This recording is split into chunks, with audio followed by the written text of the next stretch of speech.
Howdy. Hello. Welcome back to my channel, and today we're going to talk about the 6 steps to start paying off that debt. Well, at least what worked for us.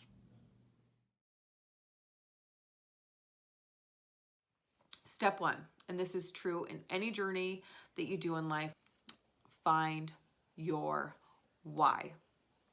Why are you doing this? Why are you embarking on paying off debt? Your why has got to be strong. Your why has got to get you through the hard times. Because, oh, Lord, there are going to be some hard times. Why are you wanting to pay off this debt? Is it peace of mind? Is it stability? Is it the fact that you cannot get any freaking sleep at night like me? Is it the fact that you are literally a paycheck away from absolute financial destruction? Is it so you can quit a high-paying job that you absolutely loathe and despise and sucks your freaking soul in order to get a lower-paying job that you absolutely love and are passionate about and feeds you, like feed your soul, like feed your soul, and that you get excited about work every day versus dreading it? My why, my husband's why, it's a combination of all those things, and it's also our kids. We have 2 of just the most adorable, loving, sweetest little boys in the whole wide world. My why is my kids. I want them to grow up in a house where their parents aren't fighting about money and their parents aren't stressed about money, and it shows. I want them to grow up financially savvy. I want them to live a very happy life. I want them to live a very content life where they don't associate a huge lifestyle with a huge life. You can have a great life without a big whole inflated lifestyle. Weird. I want them to grow up where there's just such a little emphasis on material things. I want them to remember those trips to the park. I want them to remember those free library classes that we went to. My why is my children. They're the driving force behind mostly everything that I do every day to just be a better person, be a more present parent. God, just have a great life and find a partner that loves them for them and hopefully knows how to budget. If not, we're going to have a sit down about it. Love to help them get an education. I don't want them to ever feel like mommy and daddy are fighting about money. We can fight about other things, like how he watches Netflix shows ahead of me. All right, step 2, tracking your spending. This was eye-opening for me, for our family. Yowzers. Before our debt-free journey, we swiped every single thing that we purchased, either on a debit card, and then when our debit card money, when our checking account would run out, I would pull out the plastic, pew, pew, and swipe credit cards. Because we were putting everything on plastic at the beginning of January 2018, last week of December 2017, I sat down at the computer and I logged into our debit account, well, our checking account with our debit card, and I logged into our credit card accounts. And I wrote down every single thing. I went to October 2017, November 2017, December 2017, and I averaged it out. My mind was blown. You know that emoji, like mind blown? Holy cannolikins. If you would have said, hey, Ange, how much do you spend on groceries a month? I would have said, oh, around $400. Over $900 a month on groceries. If you would have said, hey, Ange, how much do you spend on restaurants?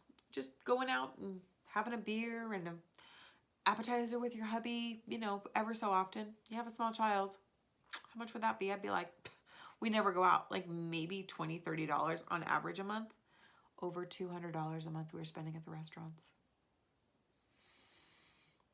Like, I was shocked, but it was right in front of me, right in front of my face. Those 3 months of tracking expenses, tracking spending, eye-opening. Step 3, find out who you owe and how much you owe. It's scary. As the kids would say it, it's scary AF. Oh, it is. I didn't even want to open up our mail. I didn't want to log into our bank accounts. I was in denial. Didn't want to do it at all. So any loans you have, look at them, see what the interest rate is, how much you owe, what your monthly payment is. It's probably the scariest step in this whole thing, at least it was for Phil and myself, but it is absolutely a necessity to know exactly how much. And if you're sharing finances with someone, let them know too if they don't, or if they're not interested. Even if, like, that's what I did with Phil. I said, this is how much we owe people, and this is our interest rate, and this is how much we're paying on average in interest a month, and this is what's going to the principal. Like, this is insane. And Phil was like, oh, that's a lot. And I was like, I know. If you don't have access to that information online, then just call them. Ask, say, what's my interest rate? How much is going to principal? How much is going to interest? Can you work with me? Can you lower the interest rate? Can we lower the payments? Can we figure this out? It doesn't hurt. It may not help, but it doesn't hurt. Okay. Step 4, create a plan. Now it's time to create a plan of attack. How are you going to get out from underneath this mountain of debt? Okay, so there's 2 main ways that you can really attack your debt. There's either the debt snowball method or there's the debt avalanche method. Currently, Phil and I are doing the debt snowball method, where you go from your lowest dollar amount of debt to your highest amount of debt. And you attack the smallest amount first, and then whatever money you were putting a month to the smaller bill then gets added on to the next smallest bill. That's what Phil and I are currently doing. So initially, our smallest debt was Phil's tires for his car in January of 2018, which were a little over $300. So it was like a $50 a month payment. And then we had, our next debt was our bedroom furniture. And that was, I don't even know, like $100. So we would add that once the tires were paid off, which was very quickly, we added that $50 to that initial $100 minimum payment.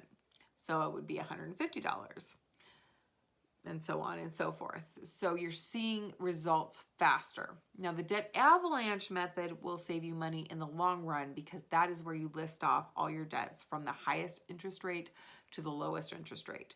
So the least amount of money that's going to the principal of that loan to the most amount of money that's going to the principal of the loan. Currently, Phil and I are doing the debt snowball method. That may change. Right now, the current debt that we're attacking is my Jeep, my car, my baby boo. I love that car so much, and I will drive it forever until it stops driving. Once that's paid off, which we owe a little under $9,000 on currently, once that's paid off, I think we'll reevaluate. We might say, hey, should we try the avalanche method for the next debt, or should we continue with the snowball method? It's a conversation to have, but just come up with a plan. Come up with whatever will keep you motivated. If keeping you motivated is seeing those debts go faster, awesome. If keeping you motivated is seeing the highest interest rate and working towards that go faster, then do that. Do what works for you and what keeps you motivated. That's the most important thing. Both methods are awesome, and there's pros and cons to both. Right now, the snowball method for us was just the easiest because we're all about the instant gratification. Step 5, create a budget. I personally used for our first January of 2018 budget, and I still use to this day. I actually have a worksheet now that I use. Phil gets paid one time a month, and I am a stay-at-home mommy. So we only have really one paycheck to work with each month, which is good and bad. If I screw up big, or yeah, it's kind of go big or go home. And if we succeed, awesome. It's 1/12 of the way to victory for the year. So there's all sorts of apps you can use if you're an app person. If you want it instantly on your phone, that's great. I am not an app person. I am a pen and paper. I am so an analog girl. It's not even funny. I was a little baby with the budget, so I just wanted to do the analog method of paper and pencil, and that's what I did.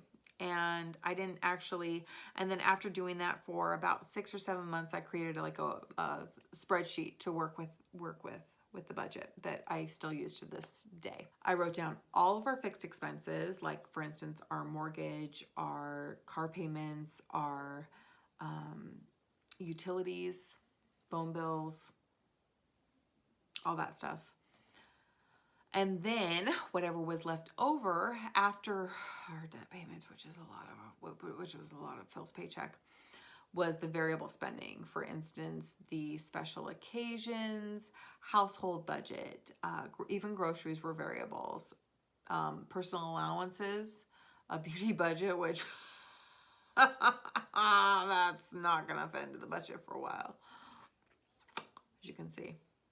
My first 3 to 4 months of budgeting was an absolute crap show. I would forget about such like simple things like car tags, yearly subscriptions, Amazon Prime memberships, just our pets. Like I wouldn't forget about them, but I would go, okay, we have $100 to spend this week on groceries. And then I'd go and spend the $100 and go, oh crap, we need dog food and cat food for the week.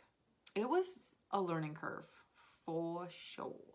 So if you aren't sure where to start with budgeting, this is where my previous steps of 2, 3, and 4 really come in. By tracking your spending and seeing what you're spending your money on. Having the past 3 months in front of you will help you so much see the categories that you need to keep, the categories that you can eliminate completely, and the categories that you can definitely trim down. And the final step, step 6, just start. Just start and stay motivated. I created an Instagram debt-free account because I was like, well, I'm just gonna announce to the world, I'm gonna put it on my Facebook page, I'm gonna tell all of our friends and family that we are trying to pay off debt.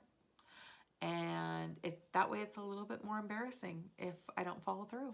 I'm constantly updating how much Phil and I have paid off. I'm constantly updating on mistakes we make because they happen, because it's real life. I'm constantly updating on little victories that we made, like for instance going out and running errands and not stopping at McDonald's because I know that we have food at home.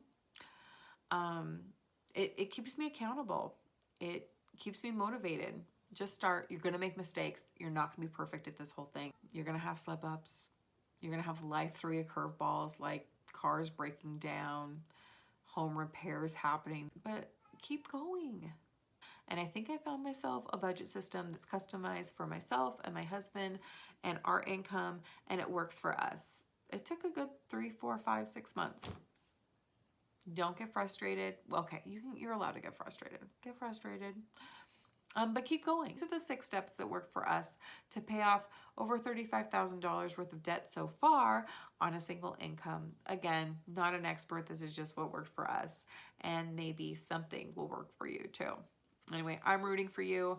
Thank you so much for watching this video. Please tap that little like button if you liked it, and hit the subscribe and notification bell if you don't want to miss the weekly uploads about our debt-free journey. Thanks guys, and I'll see you next time.